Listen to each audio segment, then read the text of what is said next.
Hawakujua ni kitu gani ambacho kinaendelea, lakini kumbe alikuwa ni shetani wa kifo ambaye amewatembelea familia nzima na nchi yote.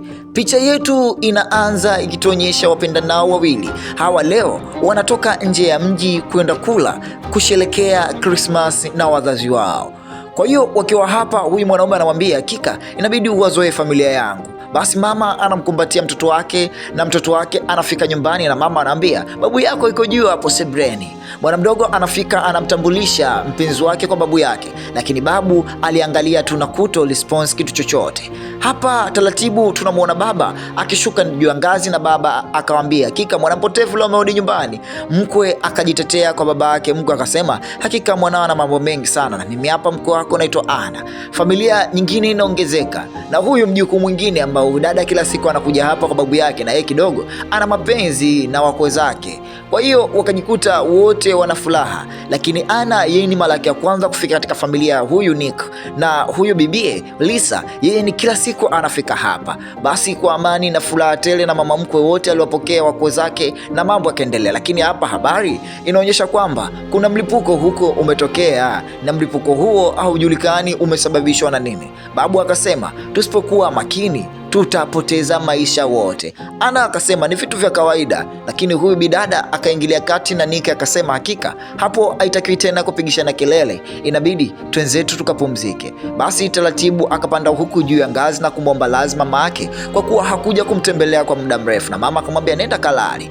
Basi Nick alifika huku akapumzika na mpenzi wake na kumwambia kesho asubuhi mapema tutaondoka nyumbani kwetu. Na usiku ulipofika tena mzee hapa alikuwa anaangalia TV, Nick alienda alizima TV na mambo kumwacha mzee amelala. Sasa wakiwa wanataka kuondoka, asubuhi yake ilipofika wanaona mlango wote umejifunga na madirisha yote yamejifunga na kilichozuia hakijulikana. Nick akataka kuvunja mlango, lakini mama yake akamtuliza. Baba akashuka akamwambia kwa nini unajaribu kufungua mlango na kuupiga hivyo? Na hata walipoangalia watatokea wapi, walikuta nyumba yote imewekwa chini ya ulinzi, yani nyumba yote haina sehemu yoyote ya kutokea, yani kila kitu unamaliza ndani. Na mara ghafla TV ikawashwa, ikasema hakika inabidi msubirie hapa na mpate maelekezo zaidi ya chochote ambacho mnatakiwa mfanye na msijichukulie mamlaka yenu.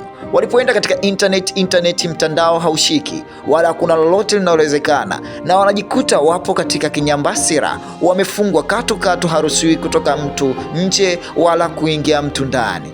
Ikamtaka huyu mtoto wake kiume kumwambia baba hakika kuna namna hapa, mbona sio kawaida na jambo hili limetokea ghafla. Basi mzee akamwambia twendeni kwanza tukale. Na walipokaa katika meza ya chakula, dua zikianza na bidada anasema lakini wametushtukiza, kama ni serikali ndio ambao wametufungia ndani ili mradi kutupa msaada wa tatizo ambalo linaendelea huko nje, lakini wangetuambia kuliko kutufungia ghafla. Baba akiwa anajiandaa kukata nyama na ujumbe mwingine unatokea, hakika acheni chakula haraka sana, atakaidi atakufa. Ilibidi waache kula chakula kwa sababu wanachokiamini wao ni serikali ndio ambao inawatumia, ama serikali wanaongea nao. Huku Nick na baba yake walikuwa na ugomvi wa muda mrefu na familia kama imejigawagawa. Kwa baba hana mapenzi sana na huyu mtoto wake, na huyu kaka mtu anakuja anamkolomea mdogo wake, oya acha kumtisha mzee, acha ufala. Babu anamwambia kika wewe watoto wao ndio jinsi walivyoelewa. Basi hapa tena unakuja ujumbe mwingine. Ujumbe huu uliwatisha wote, wakaambiwa kila mmoja aingie huko akajisafisha vizuri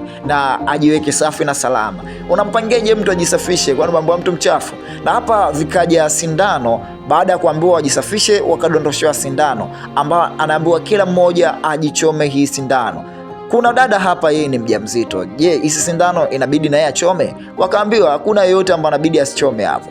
Kuna watu wakaanza kuwa wabishi kama Ana pamoja na Jack na huyu mzee, lakini mzee akaanza yeye wa kwanza kujichoma na wengine wakafuata wote kujichoma kwa sababu wanaamini haya maneno yanatokea katika serikali. Nick naye anachukua sindano na mpenzi wake wote wanajidunga, lakini wakiwa wamekaa hapa mzee baba yao anaanza kutapika damu nyeusi na pale kuanza kufariki dunia. Na baba aliona hili tukio na baba alichanganyikiwa, kwa nini babake kafa? lakini alichukua kitambaa na kumfunika baba yake na kusema, hatuwezi kumzika sasa hivi kwa sababu serikali bado imetuweka chini ya kantini, tutatokaje humu ndani. Basi mzee akiwa anatoa maelezo na vile ikatokea tena, haya, baada ya kujimaliza, rudisheni hizo sindano kwa nje ili mradi kila kitu kikae sawa. Basi wakawa wanazipekenya zile nyaya ambazo zimezuia, na huyu jamaa akataka kufungua ili mradi kuomba msaada kwa sababu ana maiti hapa ndani imekaa, lakini kitu cha ajabu kilimkata vidole vyake na jamaa akawa hana vidole,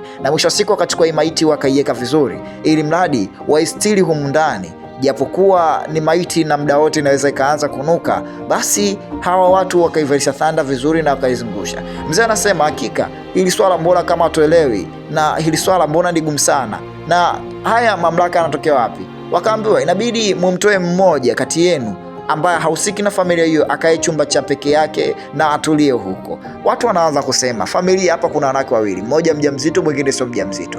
Jack anasema mke wangu atoki, huyu jamaa anasema basi mke wangu naye atoki, kwa hiyo ikabidi apige kula hapa. Na Jack anajikuta mpenzi wake hana nguvu ya kukaa hapa. Yeye Jack mke wake akaenda kwa katika chumba hiko akakae na maiti na mke wake huku aende kukaa huko. Basi maamrisho yakaendelea na maamrisho haya yakazidi kuwapa shida na kuatilia ugumu.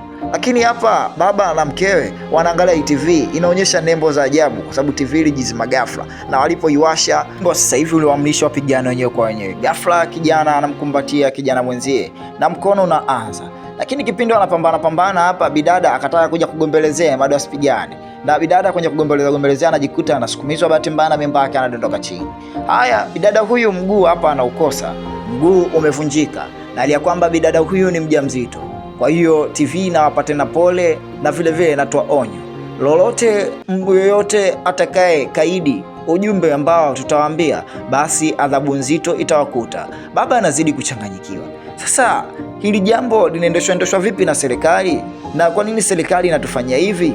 Mzee akaanza kushota mpora kuingia ndani, lakini mama yeye amechachukia kwa sababu kila wakati wanaambiwa subiri maelekezo, na humu watu wanazidi kupata maafa, watu wanazidi kupata majanga. Mkwe wake ameshakufa na sasa hivi na babake na mwanaume naye amepata shida, mwanawe kukaambua kayoko. Lakini Jack alikuja upande wapo na kuanza kuongea na mpenzi wake kumwambia hakika shemeji amedondoka, lakini nadhani hali yake itakaa sawa kwa sababu hatuelewi. Lakini Jack alipata akili hapa ya kuchukua vitambaa na kufunga, alau achukue simu aipenyeshe sehemu na apate kuangalia. Alifanya kama stendi na kutia katika kitobo kimoja, lakini anachokiona yeye Jack kama Jack hajaamini hiki kitu ni kitu gani. Yani kakuta manyaya mengi ndio ambayo anatembea huko nje, na hapa neno la hatari na onyo likaja kuambiwa kwamba kuna tatizo zito litatokea, kwa hiyo wasifanye sana pupa na haraka. Lakini aje kumwambia baba, mbona hao ambao wanatuchanganya sio serikali sio nini, naona vitu tu vya ajabu natembea. Baba akamtembeza mkono sana, na baba hapa akaambiwa inabidi umuue mtoto wako mmoja ubakie na mtoto wako mmoja ili mradi muweze kuishi. Baba hapa anajikuta huyu mwingine anampenda sana na huyu mwingine anamkataza baba usifanye jambo lolote, lakini baba anakuwa mshenzi, anataka kumuua mwanae mwenyewe na kuanza kumpa adhabu nzito mtoto wake, na ikibidi hata kumuua amuue.